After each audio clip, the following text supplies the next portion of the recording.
I found out that my 2-year-old niece was my husband's child. Hey everyone, welcome back to my YouTube channel. Please take a moment to like this video and subscribe to my YouTube channel. So in today's video, we'll be talking about these shocking and heartbreaking TikTok stories I've ever come across. A woman finds out her niece is actually her husband's child, and the woman he had the child with is her sister. That's right, her own blood. This is more than cheating. This is a family betrayal at the highest level, and I need to talk about it. So I'll put the stitches together so that you watch. I'll be back to share my true sense. I found out that my 2-year-old niece was my husband's child. My husband and my sister had been having an affair for 3 years. Now, my sister's husband, my brother-in-law, he had always made comments that he didn't think that she was his, which I always thought was insane. I was like, how in the world could you say that about your own daughter? But when my sister went on a work trip, he decided to do a DNA test. Lo and behold, DNA did not match his. He calls me up. We're pretty close. He is hysterical, and he says, so-and-so is not mine. She fucking cheated on me.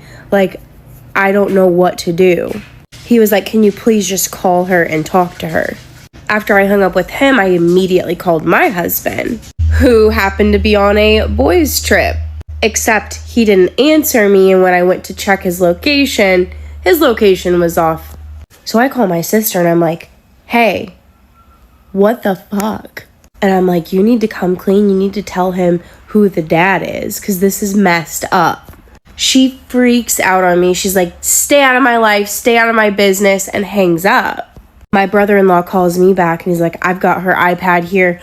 I'm figuring this shit out. She just blocked me and turned her effing location off. So I said, wait, that's weird, because I just checked my husband's location and his is off. He asked me if I knew her passcode or what it could be, and I was like, I have no freaking idea. I didn't think my sister was capable of this. I don't think I know her. He did too many attempts and ended up locking it.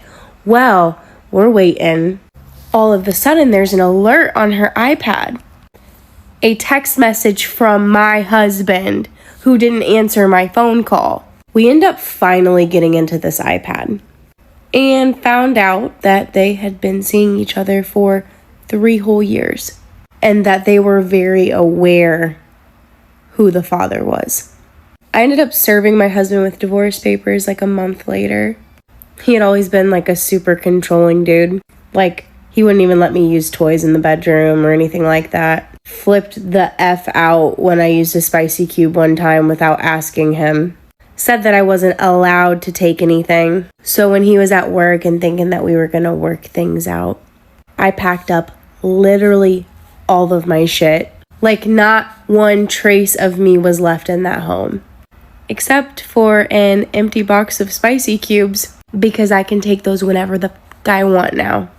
Haven't talked to my sister in 6 months. So that's been weird. I was super close with my niece, so the whole dynamic has been very odd. I miss her. It's not her fault. My brother-in-law, he had suspicions, and I always was just that's insane.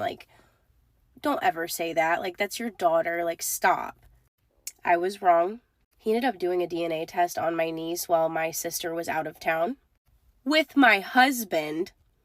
Found out she was not his. All of it obviously crushed me and broke me, but I think the hardest part was that my ex-husband and I had been trying for a child for 8 months, and he made me feel complete shit about it because I couldn't get pregnant. And I was like, well, maybe it's you. And thinking back now, he would always be like, no, I know for a fact that it's not me. And when he would say stuff like that, it made me feel so bad about myself, and he never tried to make me feel any better. I was trying everything to get pregnant. He would always make me feel so stupid and so irrelevant. One time I got a box of these spicy cubes, and I was like, this will help me get into the mood. This will help me hopefully not be in my head and just enjoy it, and maybe then I will get pregnant. because maybe the stress of all of this is causing me not to get pregnant. And he freaked out on me, and he was like, you're not taking those. Why would you need to take those? That's freaking stupid. So there was a lot of layers to work through in therapy for me. The cheating husband, my sister, my niece not being my brother-in-law's and being my husband's, and then my husband shaming me for not being able to get pregnant. They're living together now, and they won't even let me see my niece. And my parents have just gone along with everything. Like, they don't, like, yeah, they thought it was messed up, but they don't want to lose their granddaughter over it. Probably will never get married again. That's a video, guys. I'm just here also to share my true sense. So first I'll start by breaking down the story for you. A woman shares that for years she has been close with her sister. They were married to different men and were living that seems like a normal lives, but behind the scenes, her sister was having a full-blown affair with her husband. This affair went on for 3 years, and during this time, her sister got pregnant. He had the baby, raised the baby as if it was her husband's child. Everyone believed that the child was a woman's niece until something did add up. Her sister's husband, the one who thought he was the father, took the child for DNA test while his wife was on a trip. The child wasn't his. That's where the results. Okay, so the real father was his wife's sister husband, the woman's one brother-in-law, and now apparently the baby daddy of her sister's child.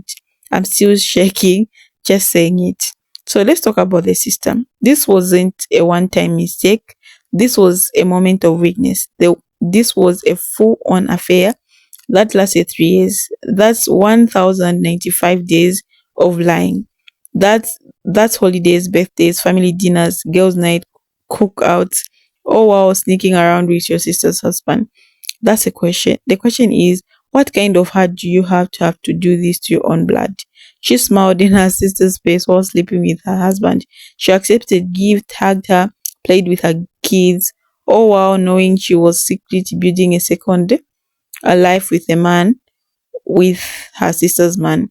That's emotional clarity, that's intentional, and it's not nice. So she didn't just betray her sister, she lied to everyone, to her husband by pretending to make his the father, to her child by keeping the identity a secret, to her family by hiding the truth, and to herself because living with that lie for 3 years, it's delusional. And what's worse is she let a man raise a child that wasn't his. That's not just a bad choice, that's emotional manipulation at deepest level. This woman looked at her own husband in the eyes every day and pretended she let him fall in love with her, a child that wasn't his. Can you imagine the mental damage that does to the man? You know what I think? This sister was jealous. Maybe she was looked at her sister and thought she has the better man than the better life, the attention she wants. And instead of working on her own life, she chose to steal someone else. That wasn't love, that wasn't passion, that was envy. Some women don't want your man. They just want to prove they can take him. She didn't win. She destroyed two families. She humiliated her own child. She lost her husband. She shattered her sister's trust forever. That's not power. That's self-destruction. And can we talk about the truth came out? It wasn't her honesty. It wasn't a confession. It was a DNA test done behind her back. Her husband had guilty feeling. That man waited until she went out of town, had to take the baby to the clinic, swabbed the baby, and got his answers. Can you imagine how loud his heart must be pounding? And then when those results hit, when he saw 0% probability of paternity, everything must unrevealed in seconds. The timeline, the silence, the night she came home late, the attitude changes, the fake tears, all they made sense in the moment. That's the thing about lies, they have expiry date. So what happens now? You have betrayed your sister, your husband is gone, your child origin is exposed, and the entire family is watching. You can't take it back. You can't spin this. You can't blame alcohol or trauma. You are wrong. And you owe everyone, especially the child, an explanation and an apology. That baby is innocent. They didn't ask for this, but one day they're going to look up and ask, who is my real dad? Why did my uncle raise me? And there will be no pretty answer because this wasn't a mistake. This was a choice made over and over. This story is painful, but it's important. It shows that not every betrayal comes from outside, and sometimes it comes from your own blood, and that hurts the most. To the woman who went through this, you're not alone. Your pain is valid. This wasn't your fault. Healing won't be quick, but I promise it will be possible. To my viewers, have you ever experienced betrayal to this? Would you have forgiven a sibling for something deep? Could you ever speak to them again? Drop your thoughts in the comment section. I really want to hear from you. And if you found this commentary helpful or healing in a way, give it like, subscribe, and share it with someone who might be going through the similar. You deserve better, you deserve loyalty, and you deserve the truth. Bye, until next time.